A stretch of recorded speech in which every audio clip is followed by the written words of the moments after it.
The story you're about to enjoy is a factual tale, read to you from a fictional location. We believe. Well, Mr. Darling, how nice of you to come to the reading tonight. Finally finished swanning around the village, have you? Do please forgive my tardiness, madam. I do apologize.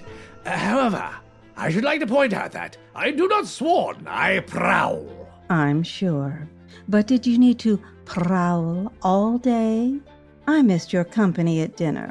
I presume you were prowling around the butcher shop? No, I was actually relaxing in the outdoor seating area at that new steakhouse. And do you know, a lady whom I never said one word to, I only glanced at her rare steak and at her face, actually gave me half of her dinner. Oh, my stars.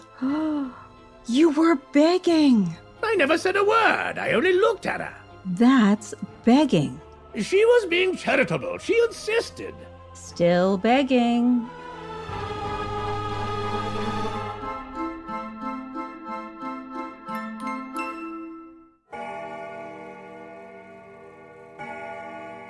Welcome to the Midnight Library, my dear guests. We're so pleased to have you in. Please make yourself comfortable for tonight's reading. I am your heartwarming host, Miranda Merrick. Let me begin by saying, if any of you happen to overhear the lively discussion Mr. Darling and I were having as you entered the library tonight, I do apologize most profusely and most sincerely. Although Mr. Darling and I are the very best of friends, we do sometimes get carried away with our opinions and conversations. But I imagine that's the nature of a truly good friendship, is it not? To be safe in expressing one's own correct opinion without fear of persecution or abandonment from the clearly wrong, pig-headed opposing side. Luckily, he and I are both most charitable in our open-mindedness. And coincidentally, all of this talk of charity is particularly fortuitous this evening because our dreary tale with a hint of heart is that of the Tichborne Dole. This story has everything you could want from us, dear guests. Vision, empathy, good-heartedness, and perseverance. But more importantly, it has misery, sadness, meanness, treachery, an impostor, and a curse. And the best kind, too, a lovely working curse, which is famously not easy to accomplish, I can certainly tell you, because I've read that it's not easy to accomplish. Let us begin with a brief telling of the Tichborne family. So you might envision these long ago, relatively royal and certainly privileged folks in their proper setting. The name Tichborne, you may like to know, is both that of a place and a family surname.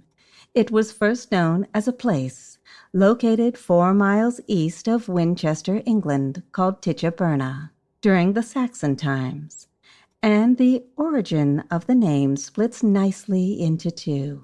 Ticha, meaning young goat or kid, and borna, meaning stream or brook. Coming together, the name translates rather sensibly into stream visited by goats. That's goats, not ghosts, sadly. It is thought that the surname was then created by families living in this village by way of saying their first name, then stating where they were from. So you'd get Thomas of Tichborne, a naming trait that is customarily employed worldwide. Today we might say John Darling from Phantom Forest. Historical English records report that in the year 909, the manor and lands of Tichborne were granted to the Bishop of Winchester, and then inhabited by the bloodline of the Tichborne family from the year 1135 to the present day. The family, as you may have guessed, has a long line of wealthy and powerful barons and knights, sheriffs, lords, and ladies. And it is one particular lady that has our rapt attention tonight. Lady Mabella Tichborne, a tragic yet forceful figure whose words have held power over the fertile patch of land and many people for nearly 900 years. An admirable feat, to say the least.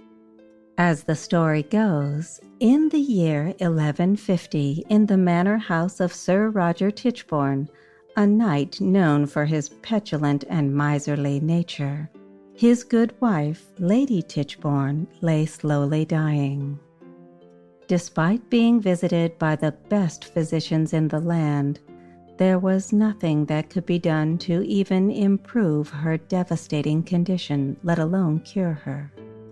Her appointment with death was set. In records, it is simply stated that she was afflicted with a wasting disease, which one might assume meant that she could not gain any sustenance from her food, or that her body continued to deteriorate no matter what she ate. It is also known that she became increasingly crippled due to the atrophy of her vanishing muscles. So, languishing in this pitiful state, she had time to think. My dear guests, it takes only a small amount of imagination to consider how she came to arrive at the resolve of her solemn declaration.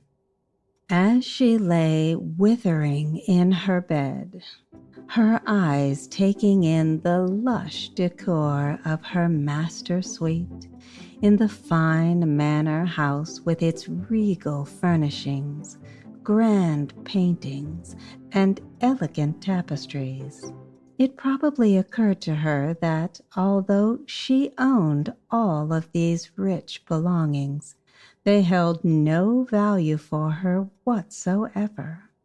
Not the selling of one precious gold trinket, nor the tradings of the entire house and lands could purchase back her health to save her, or even add one day to her dwindling life.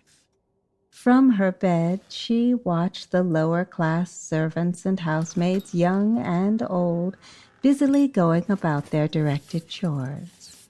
From her window she saw the common folk, who had far less in life, tirelessly raising their children, tending their animals, and toiling away each day working in the dusty fields until nightfall. They had almost nothing, but at least they could live. She had everything and could not. She likely realized that, in actuality, she was no better than them. Her lofty title, her beauty, and her wealth made no difference. In fact, she was equal to them, and they to her. She realized that both she and they came into this world with nothing, and with nothing we all leave. It's how we treat each other in the meantime that counts. Ugh. When her heart broke for them, she asked herself what she could do for them, and not just once or for only a little while. She wanted to help them now and also help their children. Long after her death, she wanted to keep helping their descendants down the line, forward on into the future, and to her thinking, forever. But how? The selling of her worldly possessions, the luxury items from the house, and even the house itself, would only benefit these people in the short term. And she knew for certain that her mean-spirited husband would never agree to sell any of these things after her death. Besides, doing so would cut into his own wealth, and there was simply no way in 7 hells he would ever consent to part with anything to help these commoners. She thought some more. What were the basics? Which of their needs were most urgent? How could she help? It came to her, probably not without irony, that the answer was food. The one thing that every living soul needs to do anything. Food, a thing she had plenty of and could not use. If once a year these people could dependably rely on only a little food coming their way, without cost or back-breaking work to get it, surely their lives would be made better. They would know that someone thought about them, valued them, and understood their lot in life, and was kind enough to give the gift of food. It was all so easy, once she had the answer, to see from her window how the sprawling lands surrounding the manor house that were sown with wheat could then make the flour, that could then be given to the people to be made into bread. Let me just make one small note here about the word bread, to put us in the setting and minds of the people living at this time. Medieval England during the 12th century was steadfastly Roman Catholic in its belief system.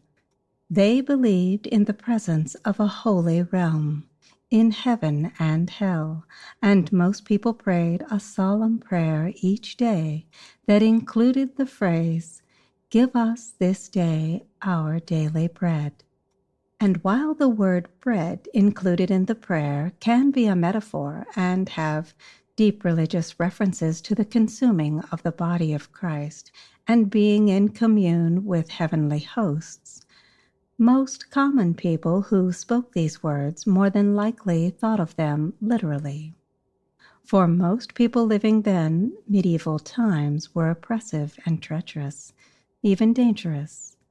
So when they prayed for bread, they were hoping to have enough to keep body and soul together. Lady Tichborne knew this. From her sick bed she spoke to Sir Roger. She expressed her concern for the villagers and her desire to care for them. She petitioned her cold-hearted husband and asked that after her death, the flour from the wheat grown on their vast acreage be freely given to the people of their village. He flatly refused. He knew she was dying. What could she do? Here is where we learn that it is unwise to disregard the will of a woman, especially a dying, seriously determined woman. The next time Sir Roger sat at his weakened wife's bedside, she did not ask that the flour be given. She commanded that it would be given to the people as part of her will. Sir Roger, thinking he could outwit her, acquiesced, but in true rat-bastard fashion stated that certainly all the flour the land could produce would be freely given out to the people of the village, but only under the condition of a cruel directive. She would need to decide how many acres, if any, they were to receive their bounty from, by getting out of her deathbed and crawling around the desired acres to encircle the land to be used, whilst bearing a burning torch in one hand. Personally, I would have lit that torch and set him on fire. But Lady Mabella had more patience than me, obviously, because somehow, by the sheer depth of her determination to have the people fed and her legacy fulfilled, she gathered from her emaciated body enough strength to get herself out of bed and out upon the open grounds of the manor house. There in her gown, down on all fours, but actually only 3, due to holding aloft the conditional burning torch, the skeletal woman began to crawl upon the mud-laden, stony ground. No record has been found that states just how long the poor woman endured, But what is known is that she defiantly and miraculously managed to drag herself around long enough to enclose 23 acres of farmable land. For clarity, dear guests, that's just over 1 million square feet. The acreage to this day is referred to as the Crawls.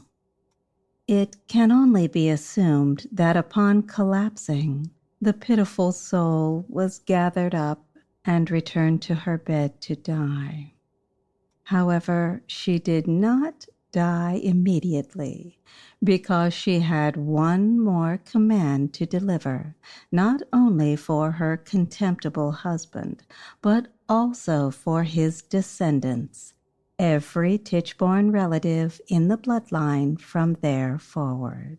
Lady Tichborne's last will ordered that the land she encompassed was to be dedicated to the raising of wheat for the gifting of the produced flour directly to each and every citizen who lived in the village of Tichborne on the same day each year by the Tichborne family.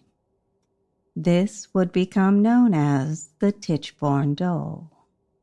Then, because she knew her husband was a heartless wretch who would likely stop her eternal gift after a season, if it were given at all, she did what any sensible woman would do.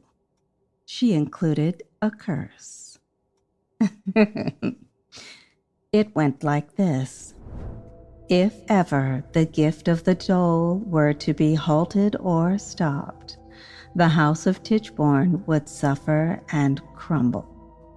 There would come forth a generation of 7 Tichborne sons, followed by a generation of 7 daughters, and by their marriage, the Tichborne name would disappear, ending the family line. Now that is a curse. And reprehensible Sir Roger must have taken the curse seriously, because he obeyed the command of the gift of the dole for the rest of his life, and gave strict instruction to his heirs to carry on doing the same. A yearly task the descendants dutifully carried out each year on March 25th for the next 600 years.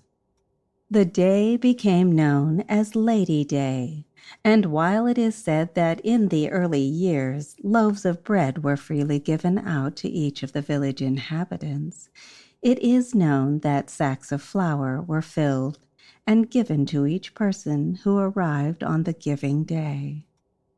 A magnificent Flemish painting depicting the charity event was commissioned in 1670.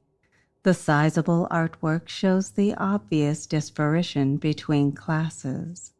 In the mostly elegant crowd of more than 70 people, the nobility are featured, eye-catching in their bright finery. The lesser gentlemen and ladies are smartly tailored in dark or black clothing. The moderately paid waitstaff in their uniforms observe the spectacle from a high spot at the back. And off to one side, the poor are barely making their way into the scene to be bestowed their allotted loaves by the grand group. The Tichborne Manor House looms exceedingly large in the background. The weight of the painting's message is delivered effectively by the fact that you seem to have caught them at the very moment when all of the nobility are shown in possession of all of the bread, and the poor are only about to receive it. Frozen in time by the artist, these parishioners never lay hands on their awaited gift. So, about that curse. Oh, yes. Well, as you can imagine, over time, when the surrounding lands filled with more people and word spread that on a certain day in a certain village there was a reliable free handout, more people than actually qualified for the dole began showing up to collect it. The local magistrates who witnessed this in 1796 decreed that the dole would be stopped until a system of ensuring those who were receiving the free flour were indeed true citizens of the village. The gift of the dole was stopped indefinitely, and lo and behold, things began to happen. By 1803, the house, which due to neglect was falling into disrepair, had an entire corner collapse.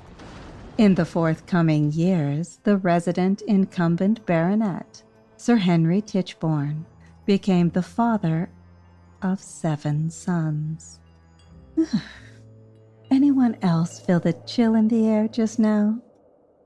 Sir Henry was then succeeded by his namesake and eldest son, let us say Henry II to save any confusion, whose marriage produced no sons, but did indeed produce 7 daughters. Yes. Now, I know you may be wondering about the other 6 sons of the first Sir Henry, as each of them would be able to take a stab at, as it were, the chance to produce a male heir.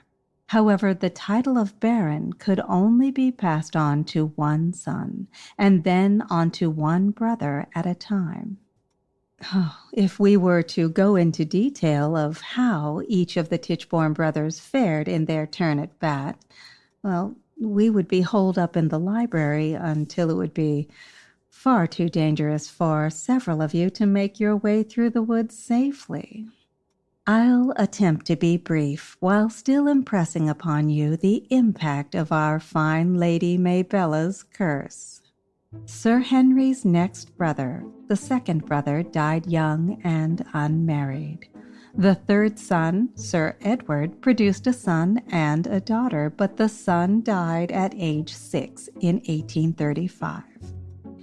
Edward had enough sense to reinstate the dole when he finally noticed the handwriting was on every wall. But the curse's wheels remained in weird motion as the title of baron passed to the fourth son, Sir James, in 1853, who miraculously had 2 sons, Roger and Alfred. Roger was lost at sea, and several decades later was impersonated by an Australian butcher, who after years of fooling part of the family was found guilty and imprisoned.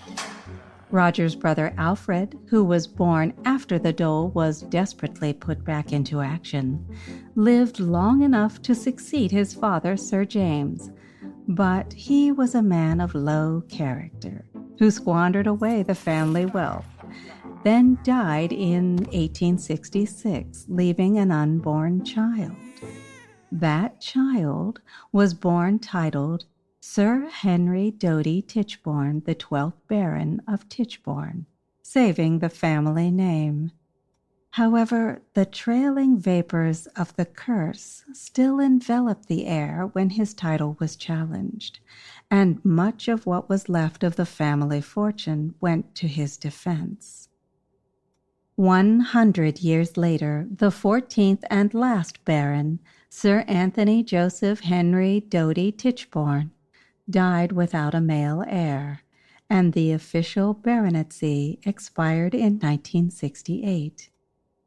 This was not the end of Lady Mabella's perpetual gift, though, because Sir Henry had 3 daughters, and although they could not inherit the high-born name and title of baron, the daughters and their extended families from there on out continued to carry on with the now ancient tradition that still takes place on the very same grounds each year on March 25th.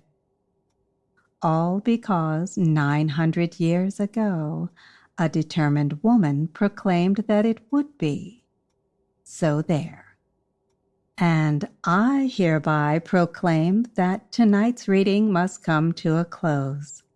But please allow me to remind all of you that just because something appears from your point of view to be cursed, bear in mind that it may not be a curse at all, but may be instead a blessing to the being you're making the assumption about. The Midnight Library and all who inhabit her are most deeply blessed. Now, please do allow our handsome Mr. Darling to direct you to our information desk, where you can view a picture of that oh-so-famous Tichborne painting, and to safely make your way out of the library, and hopefully back to your homes or wherever you come from. Good night, my dear guests. Excellent reading tonight, madam. The guests were both enthralled and entertained. Shall we take midnight tea together, since I was absent at dinner? Thank you, and yes, tell the maid to set service for two. Oh, and I accept your awkward attempt at an apology, by the way. Now, how about you tell me what's going on in the village? I'm sorry to say, madam, there was little in the way of excitement. There were, however, signs and posters everywhere, informing everyone about the sighting of an enormous, shape-shifting, vicious beast. And let me tell you, I was all through the countryside and the entire village, and I never saw a thing. You don't say. What? Oh, my word, but the drawings were so crude and shaggy. Oh, we'll get you some conditioner. Thank you.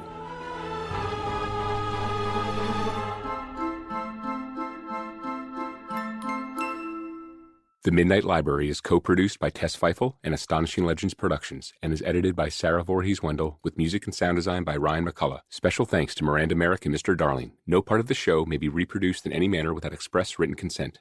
Copyright Astonishing Legends, all rights reserved.